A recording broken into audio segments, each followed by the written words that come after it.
Today at the Hub at Archana's Kitchen, I have a very special guest who's going to be cooking along with me her special dishes for Diwali. She is a very famous food blogger from Bangalore and one of the best photographers in India. A lot of budding food photographers look up to her photographs and they just simply wow her photographs. So I'm so excited to have Neha Mathur into my kitchen to be cooking for us. Hello, Archana. Hi Neha, good to Hi. have you. Thank you so much for having me here. Of course, it's my pleasure. Yeah. So you are from Mathura? I'm from Jhansi. Okay. Yes. And and you became a doctor and you worked as a dentist, and then now how did the whole transformation of becoming a photographer happen? It's a long story, cut short. So I studied to be a dental surgeon, but then we were traveling a lot around, and me and my husband are big foodies. Okay. So I was cooking a lot at home, going through the recipes over internet, doing experiments at home, and then whenever I came out with a good recipe, I really wanted it to preserve it. So that's when I started to blog about it, so that I have a recipe stored with me forever, and whenever I want to try it again, I always have it there. So when you started blogging, so did you have like the best camera with you, or how did you start? Did you think that that's the way you wanted to go, or it all started as a progression?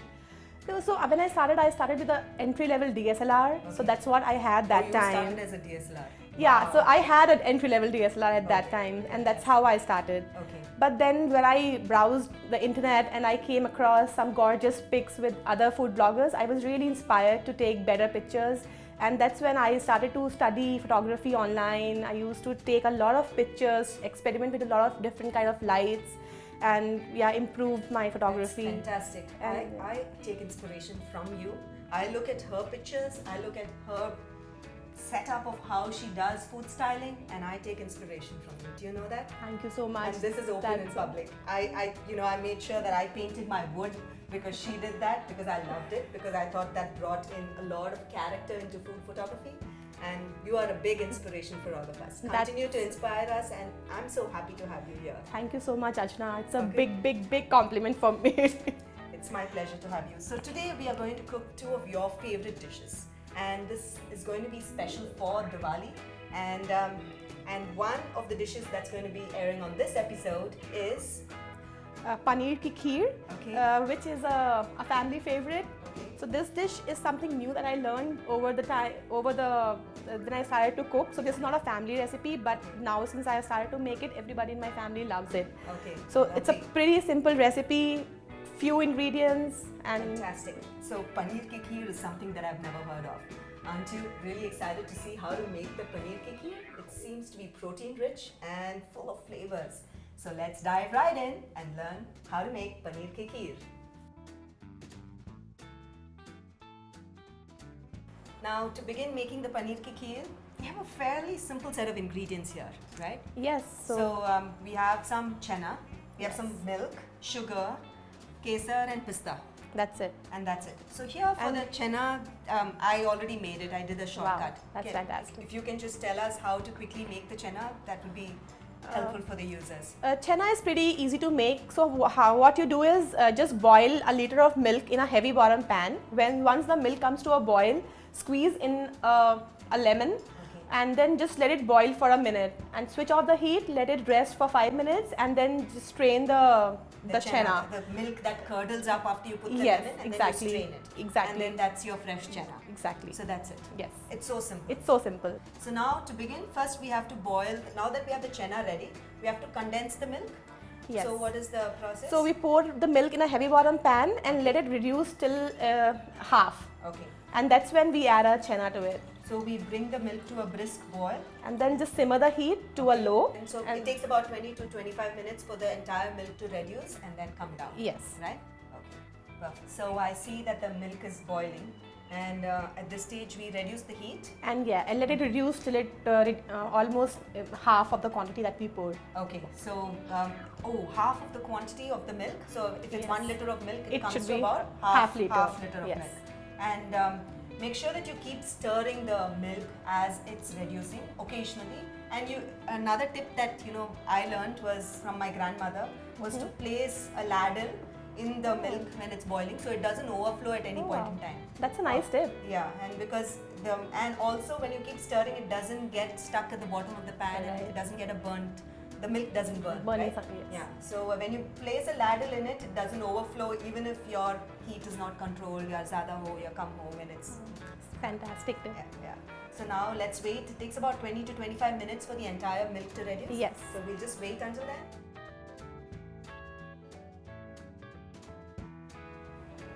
अब देखिए 20-25 minutes it's been and the milk has reduced to half. Exactly. I see the top line and the milk has gone down. Yes, and now this is the time when we add our chena to it. Acha, okay. Let me add it and add in the chena. It's perfect. Just mix it well. Okay. And now just cook it for 10 to 15 minutes and keep stirring in regular intervals so that it doesn't stick to the bottom and get burned. This feels like a Rasmalai, crumpled Rasmalai kheer. Yeah, right? Chena Rasmalai is chena.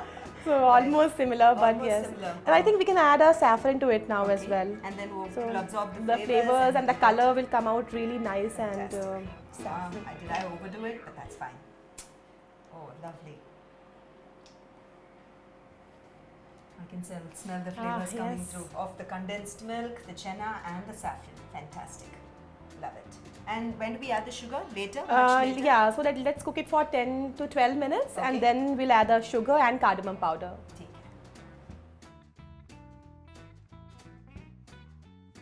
The saffron has given a really nice aroma and flavor to it. Fantastic.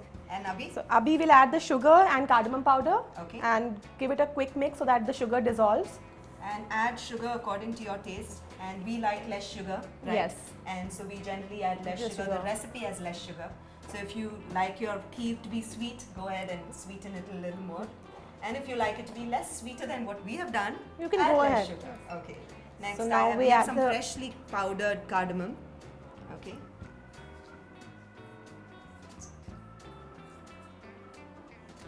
That's it? Yes. Our kheer is ready? Yes, it is. Okay. And now we are ready to serve it. Yes. Now that's where I'm going to need your help.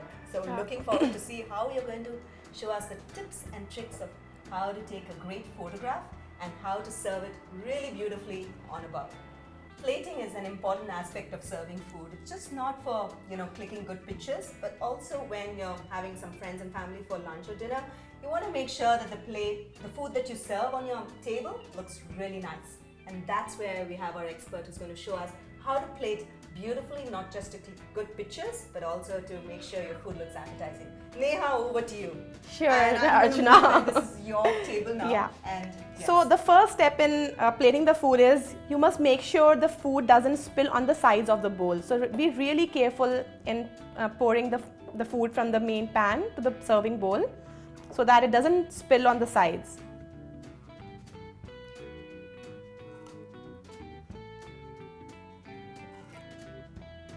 So now we have poured the kheer in the bowl. Make sure you don't overfill the kheer in the bowl, and just in case you have spilled the food on the sides, use a kitchen tissue to wipe it very gently.